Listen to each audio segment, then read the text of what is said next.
اعوذ باللہ من الشیطان الرجیم بسم اللہ الرحمن الرحیم یا ایہا الذین آمنوا اذا تداینتم بدین الی اجل مسمی فاکتبوہ ولیکتب بینکم کاتب بالعدل ولا یأب کاتب ان یکتب کما علمہ اللہ فلیکتب ولیملل الذی علیہ الحق ولیتق اللہ ربہ ولا یبخس منہ شیئا فإن کان الذی علیہ الحق سفیہا او ضعیفا او لا یستطیع ان یمل ہوا فلیملل ولیہ بالعدل واستشہدوا شہیدین من رجالکم فإن لم یکونا رجلین فرجل وامرأتان ممن ترضون من الشہداء ان تضل احداہما فتذکر احداہما الاخری ولا یأب الشہداء اذا ما دعوا ولا تسأموا ان تكتبوه صغيرا او كبيرا الى اجله ذلكم اقسط عند الله واقوم للشهادة وادنى الا ترتابوا الا ان تكون تجارة حاضرة تديرونها بينكم فلیس علیکم جناح الا تکتبوها واشہدوا اذا تبایعتم ولا یضار کاتب ولا شہید وان تفعلوا فانه فسوق بکم واتقوا اللہ ویعلمکم اللہ واللہ بکل شیء علیم وَإِن كُنتُمْ عَلَى سَفَرٍ وَلَمْ تَجِدُوا كَاتِبًا فَرِهَانٌ مَقْبُوضَةٌ فَإِنْ أَمِنَ بَعْضُكُمْ بَعْضًا فَلْيُؤَدِّ الَّذِي اؤْتُمِنَ أَمَانَتَهُ وَلْيَتَّقِ اللَّهَ رَبَّهُ وَلَا تَكْتُمُوا الشَّهَادَةَ وَمَنْ يَكْتُمْهَا فَإِنَّهُ عَاصِمٌ قَلْبُهُ وَاللَّهُ بِمَا تَعْمَلُونَ عَلِيمٌ صدق اللہ مولانا العلی العظیم وبلغنا نبیہ ورسولہ الکریم۔ اے ایمان والو، جب تم کوئی ادھار کا معاملہ کرو، کوئی ادھار ایک مقرر مدت تک، تو اس کو لکھ لیا کرو، اور چاہیے کہ لکھے تمہارے درمیان لکھنے والا عدل کے ساتھ، اور نہ انکار کرے لکھنے والا لکھنے سے،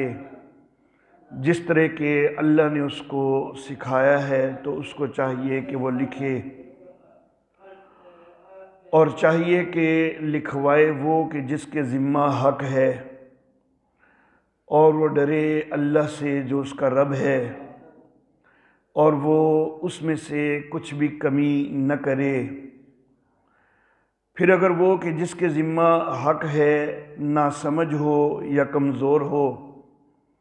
یا وہ طاقت نہ رکھتا ہو لکھوانے کی، تو پھر اس کا ولی لکھوائے عدل کے ساتھ، اور گواہ بنا لو 2 گواہ اپنے مردوں میں سے۔ پھر اگر 2 مرد نہ ہوں تو 1 مرد اور 2 عورتیں، ان میں سے کہ جن کو تم گواہ کے طور پر پسند کرتے ہو، کہ اگر ان میں سے ایک بھول جائے تو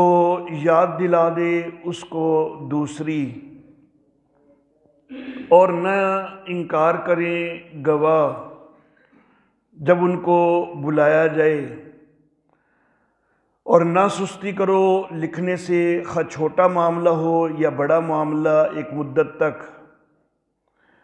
یہ اللہ کے ہاں زیادہ انصاف والا ہے، اور گواہی کو زیادہ مضبوط کرنے والا ہے، اور یہ اس کے زیادہ قریب ہے کہ تم شک میں نہ پڑو، مگر یہ کہ اگر تجارت ہو سامنے کی کہ جو تم آپس میں لین دین کرتے ہو تو تم پر کوئی گناہ نہیں کہ تم اس کو نہ لکھو، اور گواہ بنا لو جب تم کوئی خرید و فروخت کرو، اور نہ تنگ کیا جائے کاتب کو اور نہ گواہ کو، اور اگر تم ایسا کرو تو اس کا تم پر گناہ ہوگا، اور اللہ سے ڈرو، اور اللہ تم کو سکھلاتا ہے، اور اللہ ہر چیز کو جاننے والا ہے۔ اور اگر تم سفر پر ہو اور تم نہ پاؤ کوئی لکھنے والا تو گروی ہے قبضہ کی ہوئی، پھر اگر کوئی امانت دے تم میں سے کوئی ایک کسی کو تو چاہیے کہ پوری لوٹائے وہ امانت جس کو امانت دی گئی ہے، اور چاہیے کہ وہ اللہ سے ڈرے کہ جو اس کا رب ہے، اور گواہی کو چھپاؤ نہیں، اور جو کوئی اس کو چھپائے گا تو اس کا دل گناہ گار ہے، اور جو کچھ تم کرتے ہو اللہ اس کو جاننے والا ہے۔ محترم احباب، آج کے درس کے لیے 2 آیات مبارکہ تلاوت کی گئی ہیں، جن میں سے پہلی آیت مبارکہ الفاظ کے لحاظ سے، کلمات اور حروف کے لحاظ سے قرآن حکیم کی سب سے طویل آیت مبارکہ ہے، الفاظ کے لحاظ سے یہ سب سے بڑی آیت مبارکہ ہے۔ جس وقت سورہ مبارکہ کا دوسرا حصہ شروع ہوا تھا تو میں نے عرض کیا تھا کہ 7 متفرق چیزیں مختلف مقامات پر آئیں گی، ان میں سے ایک چیز میں نے یہ ذکر کی تھی کہ 9 امور انتظامیہ آئیں گے۔ ان 9 امور انتظامیہ میں سے 8 امور انتظامیہ گزشتہ آیات میں گزر چکے ہیں، اور آج کے درس کے لیے جو 2 آیات مبارکہ تلاوت کی گئی ہیں، ان میں 9ویں امر انتظامی کا، جو کہ آخری امر انتظامی ہے اس سورہ مبارکہ کا، تو اس کا تذکرہ کیا گیا ہے۔ پہلے 8 امر انتظامی جو ہیں وہ بہت پہلے گزر چکے، اس کے بعد کافی ساری آیات آئی ہیں، ایک طویل حصہ سورت کا اس کے بعد گزرا ہے، اور اس کے بعد یہ 9واں امر انتظامی آیا ہے، درمیان میں کافی وقفہ ہوا ہے۔ وجہ اس کی یہ ہے کہ وہ جو 8 امور انتظامیہ تھے وہ زیادہ تر متعلق تھے نکاح کے، طلاق کے، رضاعت کے، حق مہر کے وغیرہ، تو جہاں ان چیزوں کا تذکرہ ہو رہا تھا ان کی مناسبت سے وہ 8 امر انتظامی وہاں پر ذکر کیے گئے۔ یہ والا جو امر انتظامی ہے یہ قرض کے حوالہ سے اور لین دین کے حوالہ سے ہے،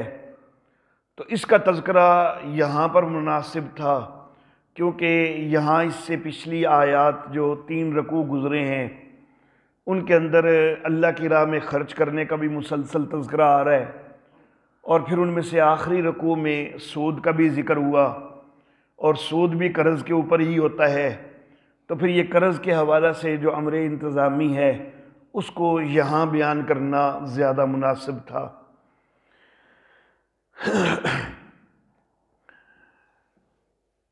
انسان خود اپنے متعلق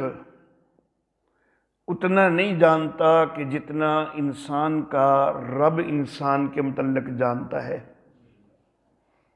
میں خود اپنی ذات کے متعلق بھی اتنا نہیں جانتا جتنا میری ذات کے متعلق میرا اللہ جانتا ہے۔ تو جب خود اپنی ذات کے متعلق بھی میں اتنا نہیں جانتا تو کیا میں اپنے کسی دوست یا کسی بھائی کے متعلق وہ زیادہ جان سکتا ہوں؟ ظاہر بات ہے کہ اللہ کا علم جو ہے وہ محیط ہے، اور اللہ کا علم آپ کے دوستوں، آپ کے بھائیوں کے حوالہ سے آپ سے بہت زیادہ ہے، جس کی کوئی نسبت ہی نہیں ہے۔ قرض کے جو معاملات ہوتے ہیں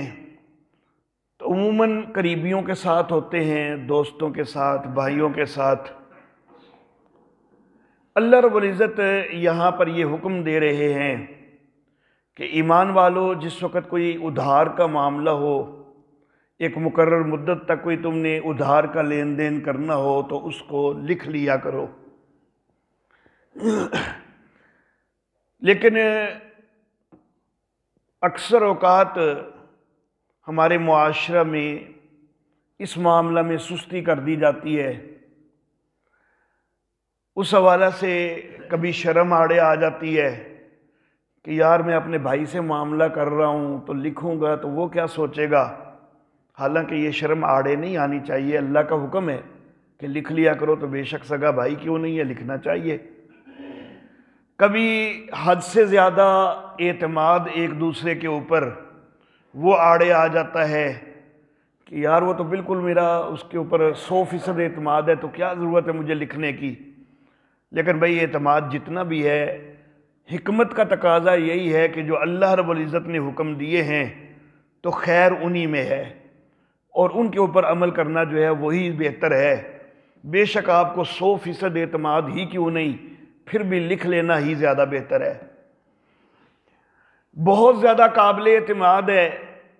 میں مانتا ہوں کہ وہ دھوکہ نہیں کرے گا، بڑا قابل اعتماد ہے، لیکن کیا یہ بھی ممکن نہیں ہے کہ وہ کچھ بھول جائے؟ دانستہ اگر وہ دھوکہ نہ بھی کرے تو بھولنے کا امکان تو ہے نا۔ تو بہرحال اس حوالہ سے نہ شرم آڑے آنی چاہیے اور نہ ہی حد سے بڑا ہوا اعتماد آڑے آنا چاہیے، بلکہ اللہ کے حکم کو ترجیح دینی چاہیے۔ اور جو بھی کوئی قرض کا معاملہ ہو، ادھار لین دین کا معاملہ ہو، اس کو لکھنا زیادہ مناسب ہے۔ پھر اللہ رب العزت نے فرمایا کہ وَلْيَكْتُبْ بَيْنَكُمْ كَاتِبٌ بِالْعَدْلِ، اور چاہیے کہ تمہارے درمیان لکھنے والا عدل کے ساتھ لکھے۔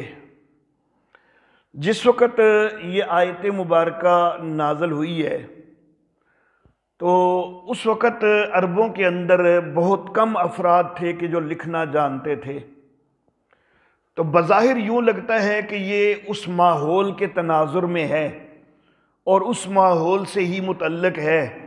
کہ ہر بندہ تو لکھنا جانتا کوئی نہیں، تو پھر کسی ایسے بندے سے کہ جو لکھنا جانتا ہے اس سے لکھوا لیا کرو۔ بظاہر یہ لگتا ہے کہ یہ صرف اس وقتی تناظر میں ہے، لیکن میں یہ عرض کرنا چاہوں گا کہ نہیں، اللہ رب العزت کا جو حکم ہے وہ صرف ایک وقتی تناظر میں نہیں ہے، وہ قیامت تک کے لیے ہے۔ دور حاضر میں اگرچہ اکثریت جو ہے وہ لکھنا جانتی ہے، لیکن اللہ رب العزت کا یہ حکم کہ چاہیے کہ کاتب لکھے تمہارے درمیان عدل کے ساتھ، یہ حکم اپنی جگہ پر پھر بھی اہمیت رکھتا ہے، کیونکہ ہر ایک لکھنا ایک جیسا نہیں ہوتا۔ ایک آدمی اس کو عام چیزوں کا لکھنا، اس کا سلیقہ موجود ہے، مضامین بھی مثلا وہ لکھ سکتا ہے، اس کا سلیقہ اس کو موجود ہے، لیکن دستاویز کس طرح لکھنی ہے کہ قرض کی، تو اس کے ایک اپنے جو ہے وہ طرز ہوتے ہیں، ایک اپنے آداب ہوتے ہیں، اس کی اپنی اصطلاحات ہوتی ہیں۔ تو ضروری نہیں کہ جو آدمی لکھنا جانتا ہو تو اس کو دستاویز لکھنے، اسٹامپ لکھنے، اس کی اصطلاحات وغیرہ کا بھی پتہ ہو اور وہ اس کے مطابق صحیح لکھ سکے۔ تو اس لیے یہ آیت مبارکہ جو ہے یہ آج بھی یہ تقاضا کرتی ہے کہ وہ جو کہتے ہیں نا کہ جس کا کام اسی کو ساجے، تو یہ جو قرض کا معاملہ ہے، لین دین کا معاملہ ہے، تو خود لکھنے کی بجائے جو اس حوالہ سے زیادہ لکھنے کو جانتا ہے، جس کو زیادہ اچھی انداز میں معلوم ہے کہ قرض کی اسٹامپ وغیرہ کیسے لکھے جاتے ہیں، تو ان سے لکھوانا زیادہ مناسب ہے۔ اگر کوئی ایک آدمی خود جو ہے وہ اس چیز کو اچھی طرح جانتا ہے، اس فن کو اچھی طرح جانتا ہے، تو بے شک وہ خود بھی لکھ لے، لیکن اگر وہ خود اچھی طرح نہیں جانتا تو پھر اس سے رابطہ کرے کہ جو زیادہ بہتر جانتا ہو۔ کسی جگہ پر کیس وغیرہ کا معاملہ ہے، عدالت وغیرہ کا معاملہ ہے، تو وہاں پر ظاہر بات ہے کہ ایک وکیل جو ہے وہ زیادہ بہتر بتا سکے گا یا زیادہ بہتر لکھ سکے گا عام افراد کی نسبت۔ ایف آئی آر کٹوانی ہے، اس کے لیے کیا اصطلاحات ہوتی ہیں، ہر بندہ تو نہیں جانتا جو لکھنا جانتا ہو۔ تو بہرحال جس کا کام اسی کو ساجے۔ تحدیث بن نعمت کے طور پر میں یہ عرض کرنا چاہوں گا کہ الحمدللہ ثم الحمدللہ اللہ رب العزت نے تصنیف کا کام مجھ سے لیا ہے۔ الحمدللہ 60 سے زیادہ کتابیں لکھ چکا، لیکن اس کے باوجود میں یہ سمجھتا ہوں کہ اگر کوئی اسٹامپ وغیرہ لکھنا پڑ جائے تو جو اس کی اصطلاحات ہے مجھے اس کا معلوم کوئی نہیں ہے۔ تو کتاب لکھنا اور چیز ہے، لیکن یہ چیز جو ہے لین دین کے معاملات کو لکھنا یہ اور چیز ہے۔ تو بہرحال جو اس کا ماہر ہے اس کی طرف رابطہ کرنا وہ زیادہ مناسب ہے۔ وَلَا يَأْبَ كَاتِبٌ أَن يَكْتُبَ، پھر جو لکھنے والا ہے اس کو لکھنے سے انکار نہیں کرنا چاہیے۔ جیسا کہ اللہ نے اس کو سکھلایا ہے تو اس کو چاہیے کہ لکھے۔ اللہ رب العزت نے اس کو یہ صلاحیت دی ہے، یہ اللہ کا اس کے اوپر احسان ہے۔ تو اب اللہ کا اس کے اوپر احسان ہے تو وہ پنجابی تعبیر یوں کروں گا کہ پھر وہ پاراں تے نہ پوے۔ تو جس وقت وہ لکھنے کا معاملہ آئے، ٹھیک ہے، وہ اپنی اجرت لے سکتا ہے، اس کو اجرت دی جائے، اسٹامپ وغیرہ لکھوانا ہے اسٹامپ کی قیمت دی جائے، لیکن وہ بلا وجہ جو ہے وہ تنگ نہ کرے، جو اس کی اجرت وغیرہ بنتی ہے مناسب وہ لے لے اور وہ لکھے۔ اگلی چیز جو ہے یہ خاص طور پر بڑی اہم ہے، اور میں یہ کہا کرتا ہوں کہ یہ آیت مبارکہ جو ہے یہ خاص طور پر اسٹامپ فروشوں کے حوالہ سے بڑی اہم ہے۔ اگلی چیز جو اللہ رب العزت نے یہاں پر ذکر فرمائی ہے تو اکثر جو ہے اس کے اندر خرابی اور کوتاہی ہوتی ہے۔ اللہ فرماتے ہیں کہ وَلْيُمْلِلِ الَّذِي عَلَيْهِ الْحَقِّ، لکھوائے وہ کہ جس کے ذمہ حق ہے۔ معاملہ دو افراد کے درمیان ہو رہا ہے نا، ایک ہے مثلا قرض دینے والا، ایک ہے کہ جو لے رہا ہے۔ اب جو قرض لے رہا ہوتا ہے نا، اس کی حیثیت وہ دوسرے کی جو قرض دینے والا ہے اس کی نسبت تھوڑی دبی ہوئی ہوتی ہے۔ اب جس وقت لین دین کا یہ معاملہ لکھوایا جا رہا ہے تو جس نے دینا ہے اس کی حیثیت ذرا تھوڑی سی زیادہ بھاری ہے، جس نے لینا ہے وہ بیچارہ تھوڑا سا دبا ہوا ہوگا کیونکہ وہ مجبور ہے، وہ لے رہا ہے، مانگ رہا ہے۔ اب اگر لکھوانے کی ذمہ داری لگا دی جائے نا، جس نے قرض وصول کرنا ہے واپس، جو قرض ابھی دے رہا ہے بعد میں اس نے حق وصول کرنا ہے، اگر اس کی ذمہ داری لگوا دی جائے نا کہ وہ لکھوائے، تو ہو سکتا ہے کہ وہ ڈنڈی مار دے اور جتنا دیا گیا ہے اس سے کچھ نہ کچھ جو ہے وہ زیادہ لکھوا دے، اور جو لے رہا ہے وہ بیچارہ بے بس ہے، تھوڑا مجبور ہوا بیٹھا ہے، وہ اس کو ناراض نہیں کرنا چاہتا، تو وہ دیکھ بھی رہا ہے، اس کے سامنے لکھوایا جا رہا ہے، اس میں بے ایمانی کی جا رہی ہے، کوئی نہ کوئی شرط لگائی جا رہی ہے ایسی جو کہ حقیقت میں ہے کوئی نہیں، یا کچھ زیادہ لکھوایا جا رہا ہے یا کوئی کیفیت زیادہ لکھوائی جا رہی ہے، لیکن یہ بیچارہ مجبور ہے کہ اس نے پیسے لینے ہیں، قرضہ لینا ہے، اگر بولتا ہے تو سارا معاملہ ختم ہوتا ہے، تو یہ بیچارہ دب کے چپ کر جائے گا، تو لکھوانے والا جو ہے وہ اپنی بے ایمانی کے اندر کامیاب ہو جائے گا۔ تو اس لیے اللہ رب العزت نے لکھوانا اس کا حق دیا ہی نہیں کہ جس نے قرض دینا ہے، اس کو یہ حق دیا ہی نہیں اللہ رب العزت نے کہ تم لکھواؤ، بلکہ جو قرض لے رہا ہے، جس کے ذمے حق ہے، وہ جو ہے وہ لکھوائے، کیونکہ وہ جو ہے وہ درست لکھوائے گا۔ اگر وہ کچھ معمولی سی ادھر ادھر کرنے کی کوشش بھی کرے گا نا، تو جو دے رہا ہے تو وہ تو فوراً اس کو پکڑ کر لے گا، وہ تو دبا ہوا نہیں ہے اس کے آگے، وہ تو پکڑ کر دے گا، یہ دبا ہوا ہے یہ تو پکڑ نہیں کر سکے گا، وہ پکڑ کر سکے گا۔ تو اس لیے اللہ رب العزت نے یہ حق اس کو دیا ہے کہ جس کے ذمے جو ہے وہ حق واجب ہو تو وہ لکھوائے گا، نہ کہ جس نے حق وصول کرنا ہے وہ لکھوائے۔ وَلْيَتَّقِ اللَّهَ رَبَّهُ، پھر جو لکھوا رہا ہے جس کے ذمہ حق ہے تو وہ بھی لکھواتے ہوئے بہرحال اللہ کا ڈر رکھے، وہ درست لکھوائے، کوئی غلطی نہ کرے، وَلَا يَبْخَسْ مِنْهُ شَيْئًا، اس میں سے کسی چیز کی وہ کمی نہ کرے۔ یہاں پر بھی اللہ رب العزت نے صرف کمی کا لفظ بولا ہے، زیادتی کا لفظ نہیں بولا۔ عام طور پر ہم اس چیز کو ایک نارمل سا معاملہ سمجھتے ہیں کہ چلو یار جڑا بھی دوئیں چو لکھوا لیتے خیر ہی ہے۔ اگر دوئیں دے چو لکھوان دی خیر ہی ہوندی نا تو پھر اللہ کمی دے نال زیادتی دا بھی لفظ بول دے کہ لکھوانے والا وہ ہے اگر کہ جس نے حق وصول کرنا ہے تو وہ کوئی زیادتی نہ کر دے، اور لکھوانے والا وہ ہے کہ جس نے حق دینا ہے تو وہ کوئی کمی نہ کر دے۔ پھر اللہ کمی اور زیادتی دونوں ذکر فرماتے، لیکن اللہ نے یہاں پر زیادتی کا لفظ ہی کوئی نہیں ذکر فرمایا، تاکہ وہ بات جو پہلے فرمائی گئی ہے نا کہ لکھوانا اس نے ہے کہ جس کے ذمہ حق ہے، وہ اس بات اور زیادہ پختہ ہو جائے کہ یہ صرف کمی کا تذکرہ کیا ہے، کیونکہ جس کے ذمہ حق ہے وہ ظاہر بات ہے کہ اپنے ذمہ زیادہ تو نہیں ڈالے گا، وہ تو اگر اس بے ایمانی اس کے دل میں ہوگی تو کم ہی کرنے کی کوشش کرے گا نا۔ تو اللہ نے کہا کہ نہیں کمی کوئی نہ کرے، تو اللہ رب العزت نے زیادتی کا لفظ ہی استعمال نہیں کیا تاکہ وہ والا حکم اور زیادہ پختہ ہو جائے کہ لکھوانے کا حق اس کے ذمے ہے کہ جو لے رہا ہے جس کے ذمے حق ہے وہ لکھوا سکتا ہے، جو دے رہا ہے جس نے بعد میں وصول کرنا ہے اس کو لکھوانے کا کوئی حق نہیں ہے۔ یہ 2 دفعہ تاکید ہو گئی۔ آگے پھر اللہ رب العزت ایک اور انداز بھی اختیار کرتے ہیں۔ اللہ فرماتے ہیں فَإِن كَانَ الَّذِي عَلَيْهِ الْحَقُّ صَفِيحًا، اگر وہ کہ جس کے ذمے حق ہے وہ ناسمجھ ہے،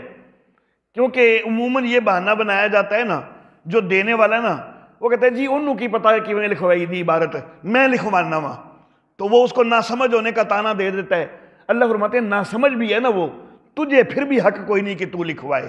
بے شک وہ ناسمجھ بھی ثابت ہو جائے نا تو پھر بھی نہیں لکھوا سکتا، وہ ناسمجھ ہے یا ضعیف ہے کمزور ہے نہیں لکھوا سکتا، یا کسی بھی قسم کی اس کو کوئی مجبوری ہے، لا یستطیع یمل ہوا کہ وہ نہیں لکھوا سکتا کسی بھی کمزوری کی وجہ سے، کسی بھی مجبوری کی وجہ سے، تو پھر کیا کریں؟ فَلْيُمْلِلْ وَلِيُّهُ بِالْعَدْلِ، پھر بھی اس کا ولی لکھوائے گا، تو پھر بھی نہیں لکھوا سکتا، تیرے پاس یہ حق پھر بھی کوئی نہیں آنا کہ وہ کمزور ہے جی، وہ نادان ہے جی، اس کو پوری طرح لکھوانا نہیں آتا تو میں لکھوا دیتا ہوں، نہ، تیرے پاس یہ حق پھر بھی کوئی نہیں آیا، پھر وہ اس کا کوئی رشتہ دار لکھوا دے، اس کا بھائی لکھوا دے، اس کا باپ لکھوا دے، اس کا کوئی بیٹا ہے وہ لکھوا دے، تو اس کا کوئی نہ کوئی ولی جو ہے قریبی عزیز جو ہے وہ لکھوائے گا، تیرے پاس لکھوانے کا حق کوئی نہیں ہے۔ تو اب یہ اللہ رب العزت نے اس چیز کو گویا کہ 3 طرح کی تاکیدوں کے ساتھ اللہ رب العزت نے ذکر کیا ہے کہ لکھوانے کا حق جو ہے جس کے ذمہ ہو وہ عبارت لکھوائے گا، نہ کہ جس نے وصول کرنا ہے وہ لکھوائے۔ لیکن ہمارے معاشرے میں عموماً اس میں لاپرواہی برتی جاتی ہے۔ وَاسْتَشْهِدُوا شَهِيدَيْنِ مِن رِجَالِكُمْ، اور گواہ بنا لو 2 گواہ اپنے مردوں میں سے، فَإِن لَّمْ يَكُونَا رَجُلَيْنِ، اگر 2 مرد میسر نہیں ہیں، فَرَجُلٌ وَامْرَأَتَانِ، تو ایک مرد ہو جائے اور 2 عورتیں ہو جائیں، ایک بہرحال پھر بھی مرد ہونا چاہیے، یہ نہیں کہ چلو جی 2 مردوں میں سے ایک مرد کی جگہ پر اگر 2 عورتیں آ گئی ہیں تو دونوں مردوں کی بجائے 4 عورتیں ہو جائیں، نہیں، ایک مرد ہی ہونا لازم ہے، دوسرے مرد کی جگہ پر 2 عورتیں بھی آ جائیں بے شک۔ اللہ اللہ ممن ترضون من الشہداء، یہ جن کو گواہ بنانا ہے نا یہ وہ ہونے چاہیے کہ جن کی گواہی پر تم راضی ہو، اور یہاں پر دونوں فریقوں کی رضامندی ہے کہ جو حق لینے والا ہے وہ بھی، جس کے ذمے حق ہے وہ بھی، دونوں جس کو گواہ بنانے پر راضی ہوں اس کو گواہ بنایا جائے گا۔ عورتوں میں سے بھی جن کو دونوں گواہ بنانے پر راضی ہوں ان کو گواہ بنایا جائے گا۔ اب عورتوں کے متعلق آگے مزید فرمایا کہ جو عورتیں ہیں ایک مرد کی جگہ پر 2 عورتیں گواہی کیوں دیں گی؟ اس لیے کہ ان تضل احداہما، اگر ان میں سے کوئی ایک بھول جاتی ہے تو اس کو دوسری یاد کروا دے گی۔ اب یہ جس وقت آیت مبارکہ سامنے آتی ہے نا تو کچھ بدبخت کے قسم کے اسلام دشمن لوگ وہ الٹے سیدھے پروپیگنڈا کرنے لگ جاتے ہیں کہ دیکھو جی عورتوں کو جو ہے وہ اسلام جو ہے وہ بیوقوف سمجھتا ہے، نا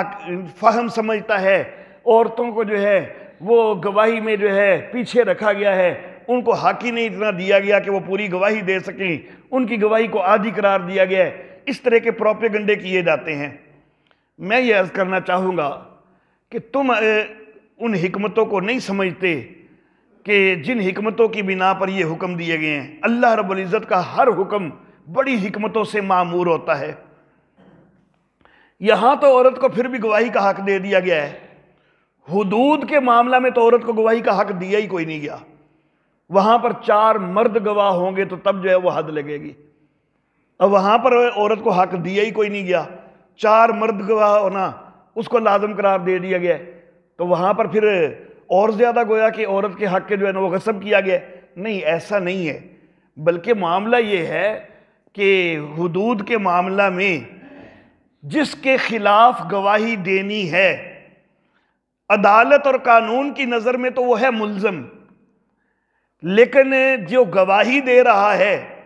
اس گواہی دینے والے کی نگاہ میں تو وہ مجرم ہے، صرف ملزم نہیں ہے۔ گواہی تو تبھی دے گا نا اس کے خلاف کہ اس کو یہ مجرم سمجھتا ہوگا، عدالت اور قانون تو ابھی اس کو ملزم سمجھ رہے ہیں، لیکن جو گواہی دینے والا ہے اس کی نگاہ میں تو وہ مجرم ہے، تو گویا کہ وہ گواہی دی جانی ہے کسی مجرم کے خلاف۔ اور جو جرائم پیشہ لوگ ہوتے ہیں تو ان سے پھر کسی بھی چیز کی توقع کی جا سکتی ہے، اور عورت ایک کمزور ہستی ہے، اگر عورت کسی کے خلاف گواہی دے گی، کل کو وہ جو ہے یا اس کے ساتھی جو ہیں وہ اس کے اوپر عورت کے اوپر حملہ آور ہو جاتے ہیں، مرد تو پھر بھی کوئی نہ کوئی اپنا سانبا کر سکتا ہے، عورت بیچاری کیا کر سکے گی؟ وہ اس کی عزت کو نقصان پہنچاتے ہیں یا اس کو قتل کر دیتے ہیں یا اس کو زخمی کر دیتے ہیں، تو ظاہر بات ہے کہ یہ اس عورت کا تحفظ زیادہ اہم ہے، نہ کہ عورت کو گواہی کا حق دے دینا زیادہ اہم ہے۔ گواہی کا اگر اس کو عورت کو حق نہیں ملا تو اس سے کوئی اتنا فرق نہیں پڑتا، لیکن اگر عورت جو ہے اس کی عزت چلی جاتی ہے، اگر وہ قتل ہو جاتی ہے، مجرم اس کے اوپر کوئی نہ کوئی مجرمانہ حملہ کر دیتا ہے، تو ظاہر بات ہے کہ وہ چیزیں اس کے لیے زیادہ نقصان دہ ہیں۔ تو شریعت نے وہاں پر چونکہ معاملہ جرم کا ہے تو وہاں پر تو عورت کو حق دیا ہی کوئی نہیں، تو یہ حق نہ دینا ہی عورت کے لیے بہتر تھا۔ اور کسی جگہ پر شریعت نے صرف عورت کو ہی گواہی کا حق دیا ہے، وہاں پر مرد کو گواہی کا حق نہیں دیا۔ مثال کے طور پر کسی عدالتی معاملہ میں ایک عورت کا معاملہ پیش ہو گیا اور دیکھنا یہ کہ کیا یہ عورت حاملہ ہے یا نہیں ہے، تو وہاں پر صرف عورت کی گواہی جو ہے وہ قابل قبول ہے۔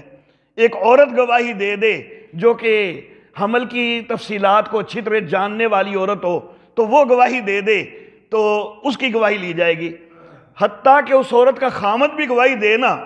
کہ میری بیوی حاملہ ہے تو اس کی گواہی نہیں لی جائے گی، عورت کی گواہی لی جائے گی وہاں پر۔ یا مثال کے طور پر ایک بچے کو کسی عورت نے دودھ پلایا ہے،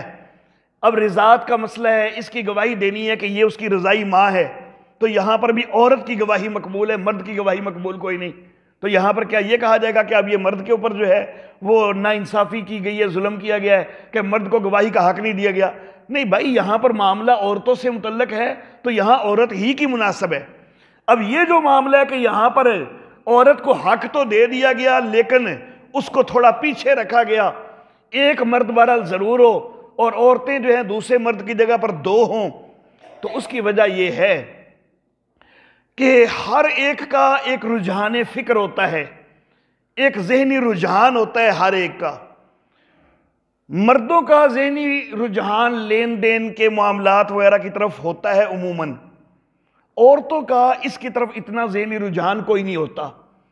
عورتوں کا ذہنی رجحان زیادہ اپنی آرائش وغیرہ، اپنے لباس وغیرہ کی طرف ہوتا ہے، اور جس طرف کسی کا ذہنی رجحان ہوتا ہے نا اس طرف کی چیزیں زیادہ یاد رہتی ہیں۔ آپ میں سے ہر ایک قریب کسی نہ کسی شادی میں شریک ہوا ہوگا۔ اب میں اچانک اگر آپ سب سے پوچھ لیتا ہوں کہ بھائی اس شادی پر آپ نے کون سا سوٹ پہنا ہوا تھا، کس رنگ کا سوٹ پہنا ہوا تھا، آپ میں سے اکثر جو ہے وہ سوچنے لگ جائیں گے اور ان کو یاد نہیں آ رہا ہوگا کہ ہم نے اس شادی پر کون سا سوٹ پہنا ہوگا۔ لیکن کسی عورت سے سال پہلے کی بھی شادی کا پوچھو گے نا کہ فلاں شادی جو پچھلے سال ہوئی تھی اس میں تم نے کون سا سوٹ پہنا ہوا تھا، صرف اپنا ہی نہیں بتائے گی، پوری برات کا بھی بتائے گی، پورے میل کا بھی بتائے گی کہ فلاں نے یہ پہنا ہوا تھا، فلاں نے یہ پہنا ہوا تھا، کیونکہ اس کا ذہنی رجحان ادھر ہے، اس کو ادھر کی باتیں زیادہ یاد رہتی ہیں۔ آپ ایک شادی کے اندر گئے ہیں، سارا دن اپنے ایک دوست کے ساتھ رہے ہیں، تو پھر بھی جو ہے اگر 2-4 دن بعد آپ سے پوچھا جائے کہ آپ کے دوست نے کون سا سوٹ پہنا تھا تو ہو سکتا ہے آپ کو یاد نہ آئے، لیکن عورت جو ہے وہ اس معاملہ میں وہ چونکہ اس کا ذہنی رجحان اس طرف ہے تو وہ فوراً بتائے گی کہ کون سا سوٹ پہنا ہوا تھا۔ تو یہ جو لین دین کے معاملات ہیں ان کی طرف عورت کا اتنا ذہنی رجحان کوئی نہیں ہوتا۔ لین دین کا کوئی معاملہ ہو بھی رہا ہے نا، عورتیں وہاں پر موجود بھی ہیں نا، تو عموماً وہ اپنی گپوں کے اندر مصروف ہوتی ہیں، وہ اس کی طرف توجہ ہی کوئی نہیں کر رہی ہوتی۔ تو ظاہر بات ہے کہ جس طرف ان کی توجہ اتنی کوئی نہیں ہوتی تو پھر اس معاملے میں ان کا بھولنا جو ہے وہ ایک فطری سی بات ہے۔ جس طرح مرد جو ہے وہ اپنے کپڑے کا بھول جاتا ہے، اپنے یا دوسرے دوستوں کے لباس کا بھول جاتا ہے، ان کی زینت کا بھول جاتا ہے کہ کون سے جو ہے نا وہ کپڑے وغیرہ پہنے ہوئے تھے، اسی طرح عورت جو ہے یہ لین دین کے معاملات میں چونکہ اس کا اتنا ذہنی رجحان نہیں ہوتا تو اس لیے اس کا بھولنا جو ہے وہ زیادہ اس کا امکان ہوتا ہے۔ ٹھیک ہے کوئی عورت وہ ایسی بھی ہوگی کہ جو نہیں بھولتی ہوگی، لیکن شریعت نے حکم کوئی خاص عورتوں کے لیے تو نہیں نہ دینا ہوتا، شریعت نے حکم تو پورے معاشرے کے لیے دینا ہوتا ہے نا، تو اس لیے پورے معاشرے کے اندر زیادہ صورتحال یہی ہے کہ لین دین کے معاملات کی طرف عورتوں کی توجہ کم ہوتی ہے، اس لیے عورت کو جو ہے وہ یہاں پر گواہی کا حق تھوڑا دیا گیا ہے۔ اللہ واللہ وَلَا يَأْبَ الشُّهَدَاءُ، اور انکار نہ کریں گواہ جب ان کو بلایا جائے، یعنی گواہی دینے کے لیے جب ان کو بلایا جائے تو وہ انکار نہ کریں بلکہ وہ پہنچیں۔ ہاں گواہی کے لیے جانا ہے تو اس کے اخراجات وغیرہ، کرایہ وغیرہ جس کے حق میں گواہی دینی ہے یہ اس کے ذمہ ہوگا، لیکن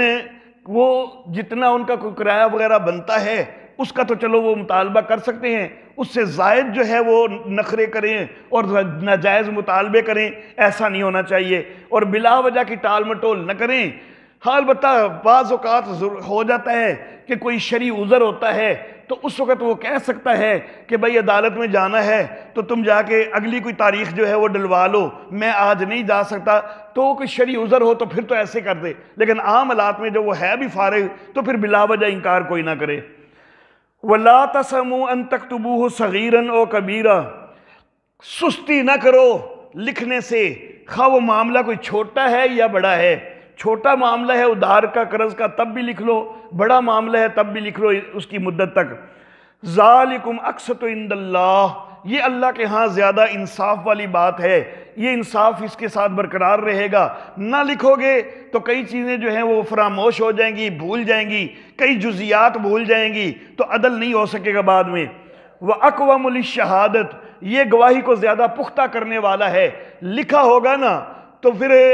ویسے ذہن میں کوئی بات نہیں بھی رہی نا کسی گواہ کے، لیکن لکھا ہوا دیکھ کے اس کو یاد آ جائے گا کہ ہاں یہ بات بھی ہوئی تھی، لیکن اگر لکھا ہوا کوئی نہیں تو گواہ بھی کئی چیزیں بھول سکتا ہے، تو یہ گواہی کو بھی زیادہ مضبوط کرنے والا ہے۔ وَأَدْنَا أَلَّا تَرْتَابُوا، اور یہ اس کے بھی زیادہ قریب ہے کہ تم کسی شک میں نہ پڑو۔ اگر نہیں لکھا ہوگا تو ایک فریق سے کہ ذہن سے اگر کوئی چیز فراموش ہو گئی ہے تو وہ کہے گا نہیں جی ہے تو گالی کوئی نہیں سی ہوئی، دوسرا کہے گا نہیں بھائی ہوئی سی، تو آپس میں شک پڑ جائے گا، تو اگر لکھ لو گے تو یہ شک وغیرہ نہیں پڑے گا۔ ہاں البتہ اگر تجارت سامنے کی ہو، آپس میں جو براہ راست لین دین کرتے ہو، ابھی پیسے دیے ابھی چیز لے لی، تو اس میں اللہ کہتے ہیں کہ پھر کوئی حرج نہیں ہے کہ اس کو تم نہ لکھو۔ البتہ گواہ بنا لیا کرو جس وقت تم خرید و فروخت کرو۔ یہاں پر یہ جو گواہ بنانے کا حکم ہے استحباب کے طور پر ہے، خاص طور پر معاملہ جتنا بڑا ہوگا اس میں گواہ بنا لینا وہ زیادہ اہم ہے، لیکن اگر کوئی مثال کے طور پر صرف ایک بال پین لینے کے لیے بندہ جاتا ہے تو وہ جا کے ساتھ گواہ بنائے کہ بھائی میں نے یہ خریدی ہے، تو اس کی کوئی اتنی خاص ضرورت کوئی نہیں ہے۔ تو گواہ اس وقت ہے کہ جب اس کی کوئی ضرورت ہو۔ دور حاضر میں جو بل بنایا جاتا ہے تو یہ بھی لکھنے کی ایک بڑی بہترین صورت ہے، تو یہ بل بنا لینا، بنوا لینا، یہ بھی بڑی اچھی چیز ہے۔ وَلَا يُزَارَ كَاتِبٌ وَلَا شَهِيدٌ، اس کے دو معنی بنتے ہیں۔ یزارہ جو ہے یہ مضارع کا صیغہ ہے، اور را کے اوپر جو شد ہے نا یہ دو را کو ظاہر کرتی ہے۔ اب یا تو اس کی اصل ہے یزاررو اور یا اس کی اصل ہے یزاررو۔ اگر یزاررو ہے تو یہ معروف ہے، اگر یزاررو ہے تو یہ مجہول ہے، تو دونوں کے لحاظ سے معنی بن سکتا ہے۔ اگر معروف کے لحاظ سے معنی بنائیں تو نہ تنگ کرے کاتب اور نہ تنگ کرے گواہ، پھر یہ کاتب اور گواہ جو ہیں وہ اس کے فاعل بنیں گے۔ اور اگر اس کو مجہول رکھیں تو پھر ہوگا کہ گواہ کو تنگ نہ کیا جائے، کاتب کو تنگ نہ کیا جائے۔ تو بہرحال دونوں چیزیں ہیں کہ نہ کاتب کو تنگ کیا جائے نہ گواہ کو تنگ کیا جائے، نہ کاتب تنگ کرے نہ گواہ تنگ کرے، معاملات خوش اسلوبی سے ہونے چاہیے۔ وَإِن تَفْعَلُوا، اور اگر تم ایسا کرو گے کہ گواہ کو تنگ کرتے ہو یا کاتب کو تنگ کرتے ہو تو یہ اس کا تمہارے اوپر گناہ ہوگا، اور اللہ سے ڈرو۔ وَيُعَلِّمُكُمُ اللَّهُ، اللہ تم کو سکھا رہا ہے، اور اللہ ہر چیز کو جاننے والا ہے۔ تم نہیں جانتے کہ معاملات کیسے ہونے چاہیے، اللہ سکھا رہا ہے نا، اور اللہ تو سب کچھ جانتا ہے نا، تو پھر جو اللہ سکھا رہا ہے اس کے مطابق پھر معاملات کرو نا۔ تم خود جانتے کوئی نہیں ہو تو اللہ کے سکھائے ہوئے پر بھی عمل نہ کرو، تو یہ نہیں ہونا چاہیے۔ وَإِن كُنتُمْ عَلَىٰ سَفَرٍ، اور اگر تم سفر پہ ہو اور تم کوئی کاتب نہ پاؤ تو پھر قبضے کے اندر رہن رکھا جا سکتا ہے، گروی رکھا جا سکتا ہے۔